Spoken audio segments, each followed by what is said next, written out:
नमस्कार। निशुल्क ज्योतिष परामर्श केंद्र में आप सबका स्वागत है। जैसा कि हमने पिछले 3 वीडियो में संवत्सर के जो परिवर्तन है, जो विरोधाभास है, जो ग्रहों का प्रभाव है, उसके बारे में जाना। आज हम प्रकृति का रहस्य समझने का प्रयत्न करते हैं, क्योंकि प्रकृति का रहस्य ही हमारे जीवन की सच्चाई है। दर्पण पर धूल आ जाए तो चित्र साफ दिखाई नहीं देता। इसी प्रकार ये माया जगत का जो पर्दा है, ये जब हमारे दृष्टि पर पड़ जाता है तो प्रकृति का रहस्य भी हमें समझ में नहीं आता है। जबकि जानते हम सभी हैं, ज्योतिष को जानने और समझने की जरूरत ही नहीं है। ज्योतिष तो हमारे जन्म से लेकर मृत्यु तक संपूर्ण प्रकृति में विद्यमान है, हमारे साथ है। क्योंकि ज्योतिष ही तो प्रकृति है और प्रकृति ही ज्योतिष है। जब हम सभी जानते हैं और इस बात को मानते भी हैं कि प्रभु इच्छा के बिना पत्ता भी नहीं हिलता, तो ये जो पत्ता है ये प्रकृति की ही तो देन है।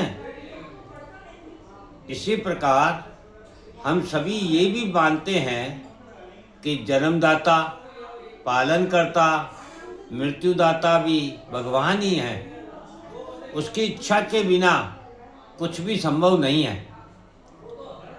जब सब कुछ करता धरता भगवान है, तो फिर इंसान कौन है?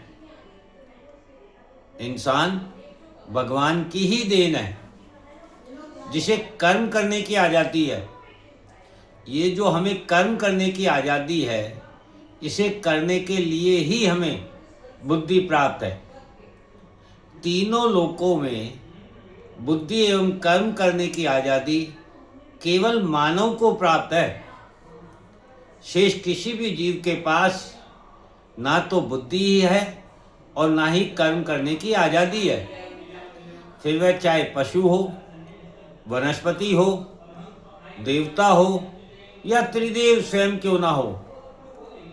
क्या सूर्य अग्नि प्रकाश देने का कार्य करता है तो वह अपना कर्म बदलकर हमें जल या शीतलता दे सकता है?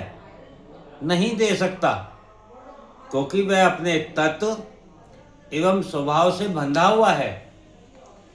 त्रिदेवों में भी ब्रह्मा जी को सृजन, भगवान विष्णु को पालन पोषण एवं भगवान शिव को संहार का कार्य प्राप्त है। तो क्या त्रिदेवों में कोई भी देव एक दूसरे के कार्य में हस्तक्षेप करता है?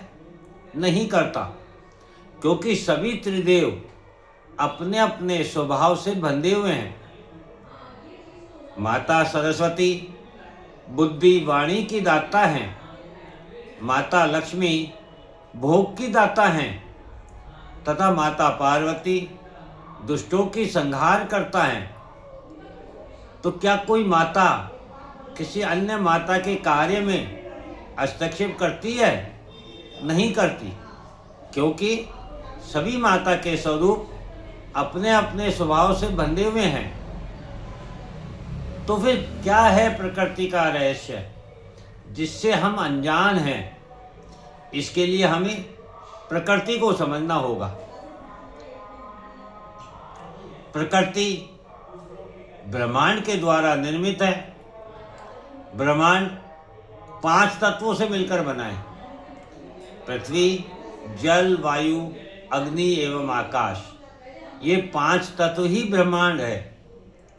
ब्रह्मांड में इन 5 तत्वों में से कोई भी तत्व जब अपना संतुलन खो देता है तो प्रकृति का विनाश प्रारंभ हो जाता है।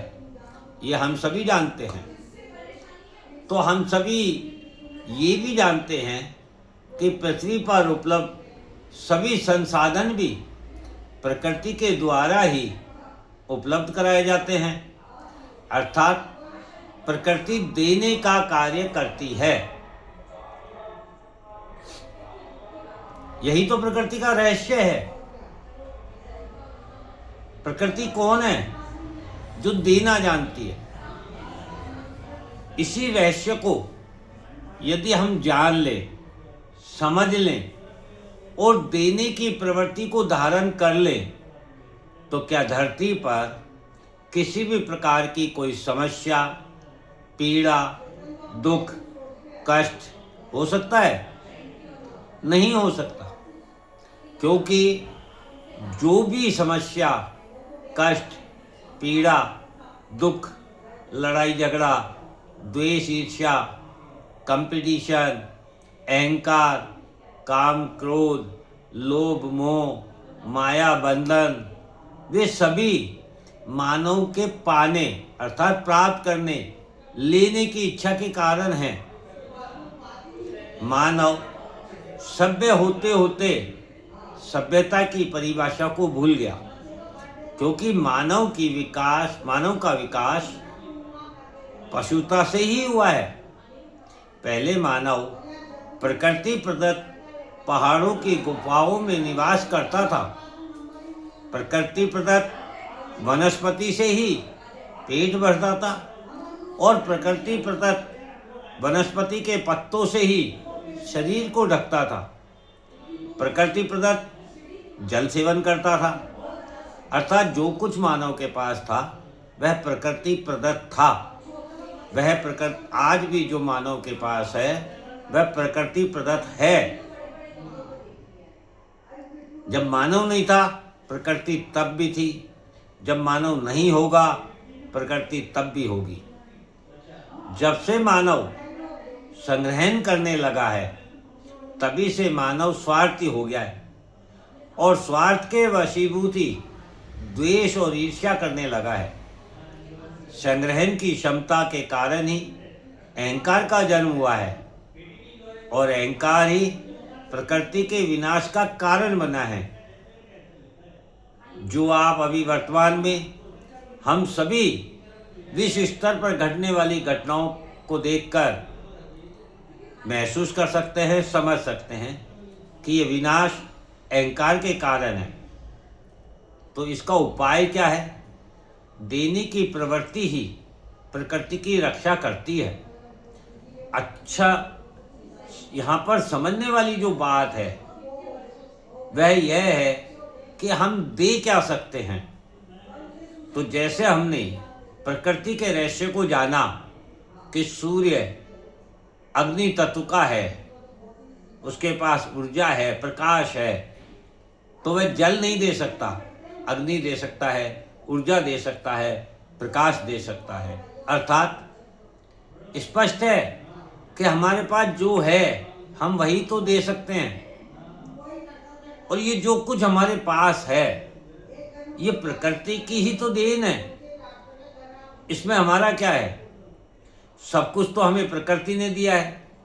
फिर वह चाहे जन्म हो, शक्ति हो, बुद्धि हो, ज्ञान हो, कला हो या कोई भोग का साधन हो, वायु हो, जल हो, अग्नि हो, धरती हो, आकाश हो, सब प्रकृति की देन है।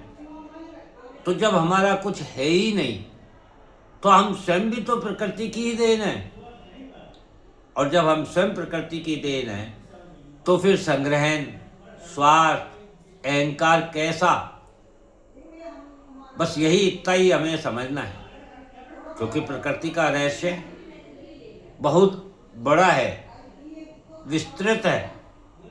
आज हमने केवल इतना ही समझा है कि संग्रहण, स्वार्थ और अहंकार यही प्रकृति के विनाश का कारण है।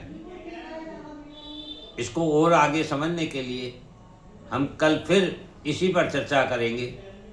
जय हिंद, जय भारत।